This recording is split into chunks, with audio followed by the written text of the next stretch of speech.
15 yanvar 2026-yil soat 20. Oh-ohda Milliy telekanalida Dushman kelin serialining 9 qismi namoyish etiladi va aynan shu qism voqealar rivojida muhim burilish bo'lib seziladi. Har bir yangi qism bilan syujet yanada chuqurlashib, qahramonlar taqdiri tomoshabinni befarq qoldirmayapti. Dushman kelin oddiy oilaviy mojaro bilan cheklanib qolmaydi. Serial jamiyat bosimi, urf-odatlar va sukut orqali sindirilayotgan his-tuyg'ularni ochib beradi.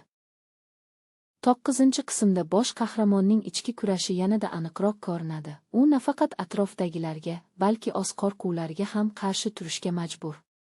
Bu jarayon sun'iy dramatizatsiyasiz, hayotga juda yaqin tarzda tasvirlangan.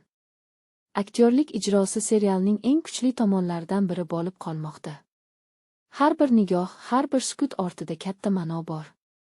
Dushman kelin bu faqat kelin va oila o'rtasidagi ziddiyat emas, balki sabr, izzat va ichki kuch haqidagi hikoya. 9 qism serialning mazmunan yetuklashib borayotganini yana bir bor isbotlaydi.